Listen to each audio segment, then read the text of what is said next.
Halo, assalamualaikum warahmatullahi wabarakatuh. Di sini saya atas nama Aditya Agung Budi Pratama dari kelas B S1 Ilmu Komputer ingin mempresentasikan tentang blockchain, mengenal apa itu blockchain. Ya. Selanjutnya, pembahasannya yang akan saya bahas kali ini adalah yang pertama, apa itu blockchain, yang kedua, cara kerja blockchain, yang ketiga, mengapa harus menggunakan teknologi blockchain, yang keempat, berbagai kemungkinan aplikasi blockchain. Oke, kita sekarang masuk ke pembahasan yang pertama. Apa sih itu blockchain? Blockchain adalah teknologi yang digunakan sebagai sistem penyimpanan atau bank data secara digital yang terhubung dengan kriptografi. Penggunaan tidak terlepas dari Bitcoin dan cryptocurrency lainnya. Seperti blockchain itu sendiri adalah layanan eksploitasi Bitcoin semacam dompet internet kayak wallet, terus mata uang kripto sesuai dengan yang lainnya untuk Bitcoin, terus Ethereum, BNB, Solana, dan lain sebagainya, masih banyak contoh-contoh lainnya.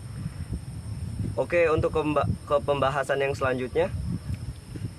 Secara singkat, blockchain merupakan sebuah teknologi yang menjadi dasar dari adanya perkembangan dalam lingkup mata uang bentuk kripto. Biasanya dicontohkan dengan wujud paling populer seperti Bitcoin, seperti yang saya sebutkan sebelumnya, Bitcoin, Ethereum, dan bentuk kripto lainnya yang sejenisnya. Tadi udah sempat saya singgung kayak Ethereum, Solana, BNB. Tadi udah saya singgung sebelumnya.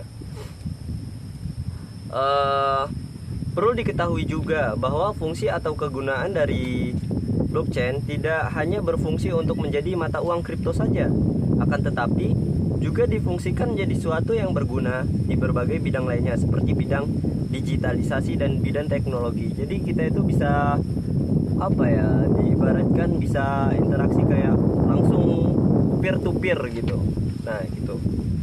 Oke, next ke pembahasan yang kedua. Di pembahasan yang kedua ini kita membahas tentang cara kerja blockchain itu sendiri.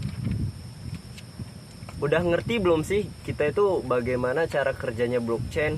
Nah, mungkin di sini saya akan membahas sedikit tentang pengertian cara kerja blockchain. Nah, bagaimana cara kerja blockchain?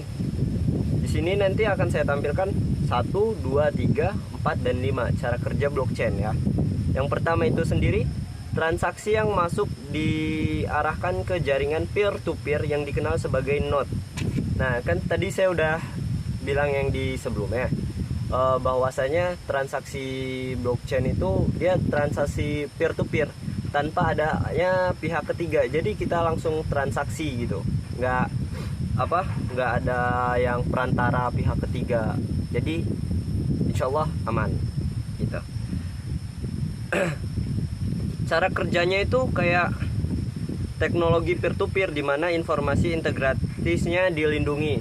Jadi keamanannya itu di situ udah dijamin, kayak ketat banget, nggak mungkin kemungkinan untuk dihack itu ya ada, cuman kemungkinan kecil. Nah, di situ juga nomor 2, validasi. Validasi itu node memvalidasi transaksi dan status penggunaan menggunakan algoritma yang dikenal. Jadi contohnya itu seperti hash, yaitu merupakan data yang berisi informasi seperti sidik jari dan tanda tangan. Jadi keamanannya itu seandainya kalian ingin mendaftar di itu sendiri, keamanannya itu pertama nanti diberi keamanan oleh botnya tersendiri, maaf. Nah, di situ nanti mungkin ada yang caranya pakai sidik jari, tanda tangan, terus ada kodenya itu kadang berbentuk angka sama huruf yang acak kayak gitu, jadi nggak bisa hilang. Jadi itu bersifatnya permanen ya, kalau hilang ya wassalam gitu. Nah, yang nomor 3 sendiri, transaksi terverifikasi. Nah, artinya dapat melibatkan cryptocurrency kontrak catatan atau informasi yang lainnya. Jadi itu yang dilibatkan itu kontrak, kayak kita buat kontrak perjanjian itu di awal tadi, kan pas mau daftar itu buat kontrak perjanjian juga masuknya. Terus catatannya, nah catatannya itu kayak contoh seperti kode itu merupakan salah satu catatan sih, atau informasi lainnya, dan masih banyak informasi-informasi lainnya. Nah jadi next, nomor yang keempat, blok baru. Blok baru ini yang bakal ditampilin ini blok-blok itu yang nomor 4 tuh. Blok baru ini kemudian ditambahkan ke blockchain yang ada, bersifat permanen dan tidak dapat diubah. Nah itu seperti salah satu keamanannya, jadi sifatnya nggak bisa diubah, gengs. Nah ketika udah konfirmasi atau klik yes atau oke, di situ kalian sudah menyetujui itu semua. Jadi ketika ada bermasalah, jadi tidak bisa diubah lagi, geng. Nah yang terakhir, yang kelima itu transaksi selesai. Jikalau itu semua sudah kalian lakukan, keempat hal itu sudah kalian lakukan, udah kalian laksanakan, jadi otomatis kalian telah melakukan transaksi selesai. Oke, masuk ke pembahasan yang ketiga. Mengapa harus menggunakan teknologi blockchain? Di sini kita akan membahas kenapa sih kita harus menggunakan teknologi blockchain. Kenapa nggak pakai contoh kayak dompet digital yang lain, atau kita langsung ke kayak contoh salah satunya Brimo gitu. Kalau Brimo itu mereka menggunakan perantara atau masih ada pihak ketiga. Cuman kalau blockchain sendiri itu tanpa adanya pihak ketiga gitu kan, Gen. Mengapa harus menggunakan teknologi blockchain? Di sini ada beberapa pembahasan ya. Yang pertama, flow proses bisa menjadi lebih simpel karena tidak perlu pihak ketiga penengah perantara. Nah tadi udah saya jelaskan ya. Mungkin next aja.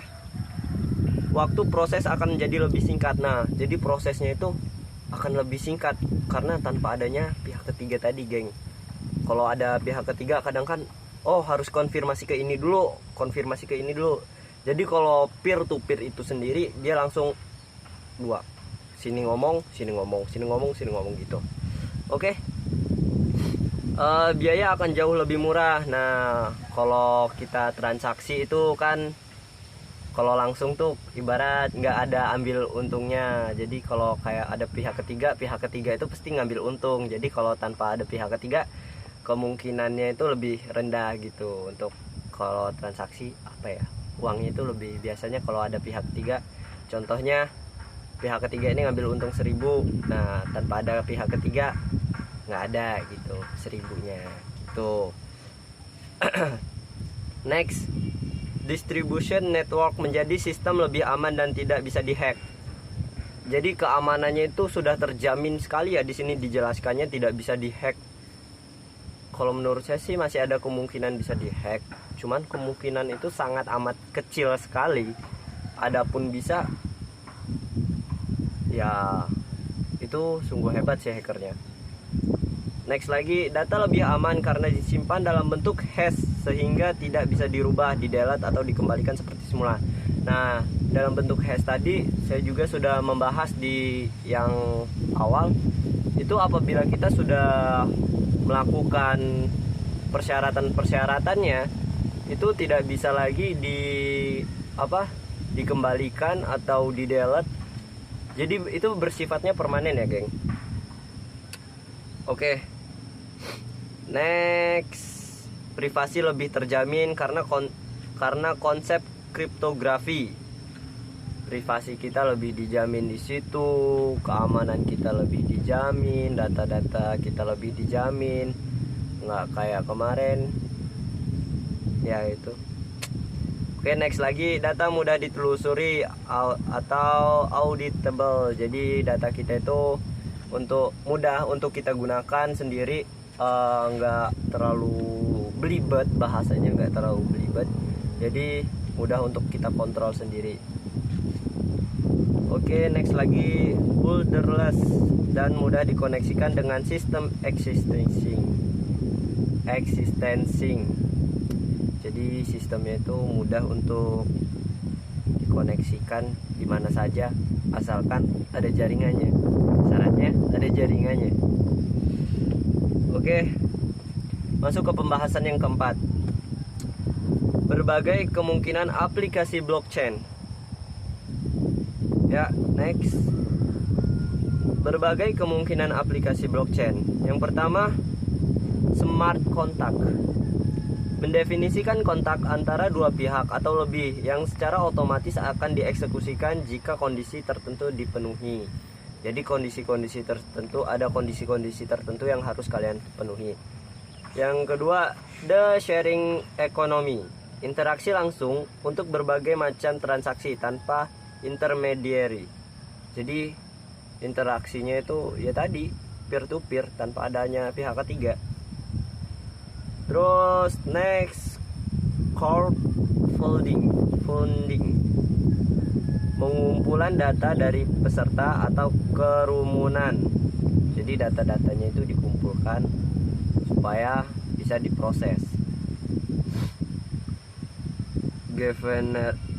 Governance untuk berbagai aplikasi yang memerlukan transparan serta kemampuan untuk diakses publik. Jadi aplikasi itu bersifatnya transparan, siapapun bisa mengakses aplikasi tersebut.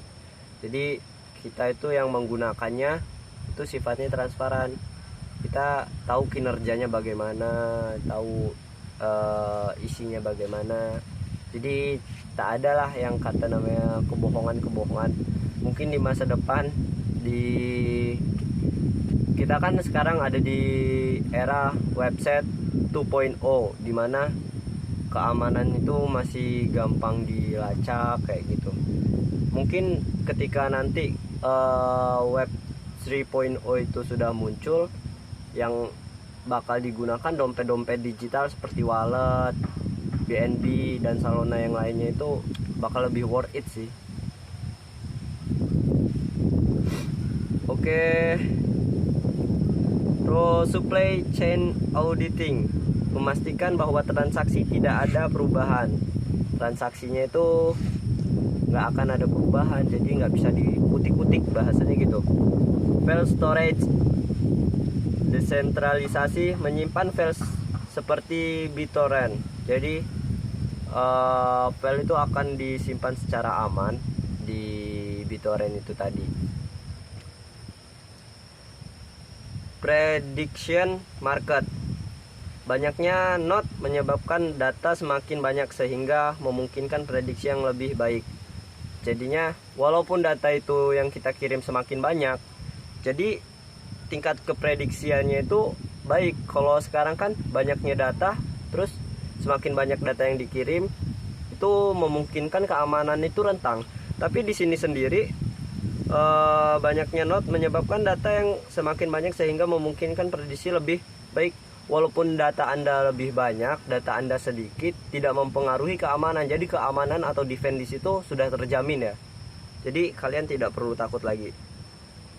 Oke, sampai sini selesai. Mungkin cukup sekian presentasi yang saya presentasikan. Apabila ada kurang lebihnya, mohon dimaklumi. Mungkin banyak kurangnya sih dari saya sendiri. Ya, kita di sini sama-sama belajar. Cukup sekian presentasi saya dari saya. Saya akhiri. Wassalamualaikum warahmatullahi wabarakatuh.